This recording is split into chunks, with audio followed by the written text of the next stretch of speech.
Thank you for hearing me out, Mr. Mayor, City Council.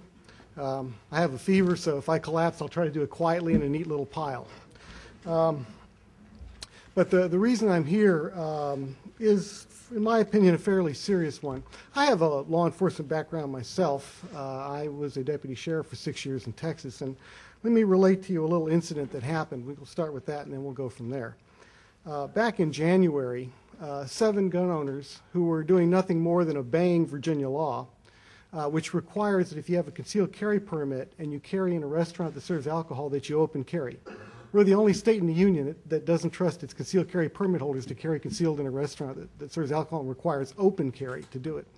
But that's the law, and the 7 members were obeying the law, as do all of our members when they go out and eat. We have 5,400 members on an email alert system and 3,300 paying members in the group, so we're well represented across the state. Well, these members were eating. One person in the restaurant just didn't understand open carry, and he just didn't know if this was legal or not. And after he finished his meal, he went outside and called the police, at which point, a few minutes later, the police arrive and proceed to demand identification from the 7 gun owners. Now, when the police arrived, by the way, they knew from the dispatcher that nothing unusual was happening. The person that was complaining said, well, no, they're not doing anything wrong. They're just sitting there eating, but I just didn't know if this was legal and it makes me uncomfortable. Well, actually, the 911 operator, to her credit, said, well, sir, a right isn't something that matters if you're comfortable or uncomfortable. It's their right. It doesn't matter. And she was correct in that. The only thing she said that was wrong is she implied you need a permit to carry openly, which you don't in Virginia. Anybody that's not a criminal can open carry. But in this case, they all had permits, but they had to open carry by law. Police officers start to arrive. So the first one demands ID. Well, we question that. You usually demand ID when you have reason to think someone's committing a crime. Somebody obeying Virginia law, sitting down eating a meal, not bothering anybody, is not something I would say would be considered doing a crime. But needless to say, they demanded ID. The officer then proceeded to say, well, you have a concealed carry permit. You can't carry openly. Only police can carry openly. And he said, you need to cover those guns. So what he was asking was something illegal. Now, was he asking that because he didn't know the law and he truly thought that you were supposed to carry concealed? Or was it a setup? As soon as they covered their guns, was there going to be an arrest? Well, we don't know. And I'm not going to make any speculations. It could have been either way. But the point was that our members basically said, sir, we can't legally conceal carry in here, and you can't give us permission to do it, unfortunately. I don't think the officer liked being told what the law was. And as I'll discuss this further, you'll see that I think we have some real problems here with understanding who the police officers are serving in this case. So they wandered off, and a little while later, they come out sort of escorting, 3 of them escorting the owner of the restaurant. And at that point, the owner, seeming very apologetic, says, well, I need to ask you guys to leave. And which is very strange. They'd been in there over 40 minutes and been eating and everything else, and not been a problem, no problems whatsoever. The police show up, and then all of a sudden, the manager asks them to leave. Very interesting. So they proceed to go into the parking lot, and we have on our website a couple of documents, one from the state police and one from the ABC, that explains that open carry in restaurants is legal. And we tell our members, keep a copy in your car. If you ever have a problem with the owner who doesn't know the ABC laws, isn't afraid he loses license if you open carried, you have this. And so one of our members had that in his car and tried to show it to one of the officers, who flatly said he knew the law and refused to look at both of those documents. In fact, the implication was, if you don't leave me alone, there may be a reason to take you in. So at that point, the members left. Now, VCDL proceeded to FOIA, Freedom of Information Act, information about this whole thing. We got copies of the 911 tapes. That's why we know what the dispatcher said. We know what the 911 operator said. Both of those, except for getting the thing wrong about open carrying requiring a permit, they were handled quite professionally and very well done. The officers on the way to the scene knew that there was nothing bad going on, that these people were just sitting there eating. And they had at least, and I've got 7 names, there may have even been more, but 7 officers responded to this. Okay, so you'd swear it was a bank robbery.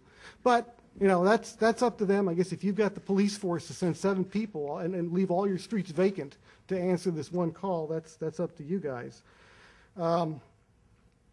But in the FOIA emails, there was tremendous disdain and ill will towards the law-abiding citizens. Keep in mind that these people had done nothing wrong, and the police knew that. There were no arrests. These people weren't insulting anybody. They weren't fighting. They hadn't been drinking. They were just enjoying a meal and obeying Virginia's law. Again, I think it's a silly law, but that's the law. And in those emails, they used derogatory terms towards these members. And as you look around the room, you're going to, as I ask a little bit for people to raise their hands that are here for this, you're going to see the kind of people that make up this organization. And these are the people that they were calling F words, and they used retards. They used a term I'd never heard before, but seems to be a real term, called an ass clown. I mean, it went on and on. And they were proud, and they admitted in the emails, and we've got this, that they went to the owner and got him to kick those people out. Now imagine that abuse of the law.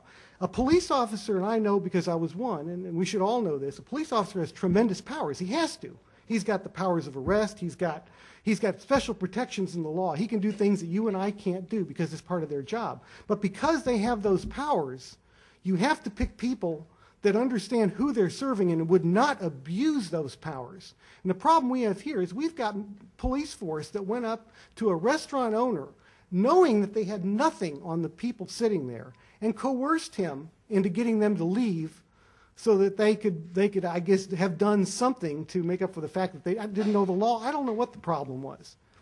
But that's so far beyond the pale. Now you're into mean-spiritedness. And if you look at those emails, there was meanness in there. There was downright meanness and anger at these law-abiding citizens and pride that they had ruined their evening by getting them kicked out of this restaurant. What is this? Well, when I was in the sheriff's department, our sheriff wouldn't have tolerated that. We're there to serve those people. Those people pay our salary. They were doing nothing wrong. If they were criminals, that's fine. If they were up to no good, then I understand. They weren't. They were simply obeying the law. And if the police can't do this right, we've got a serious problem in this area in Manassas and anywhere else in the state. We do know that the officers' names that were there, Officer Clodfelter, he was the one dispatched to do the call. Highland seems to be one of the worst people in this. He was the one, he came in angry. He's the one that talked about what the law was, what he thought the law was. And he had an attitude outside when the person just tried to say, here, look at the documents I've got that show this was legal. There was nothing wrong with this. Sutton, Ellis, Hiddle, Thompson, and Tina Panel. Now, the other thing I look at this that really gives me the willies is the fact that there were 7 officers there, and nobody stood up and said, guys, they're not doing anything wrong. We don't have the right, morally or legally, to go in there and twist the owner's arm to kick them out just because we want to kick them out.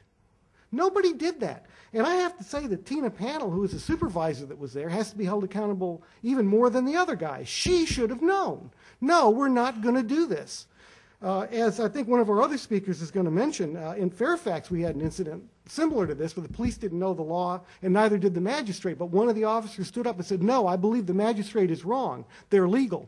They didn't harass anybody. They checked their facts out, and fortunately for them, they got the right facts and they left quietly. There was no big deal. But here, that didn't happen. They didn't want to know the facts. They were preordained that they wanted to kick these people out.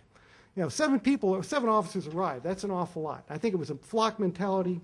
But the person that I'm looking at saying should be severely reprimanded or fired is Clodfelter and Highland and Panel.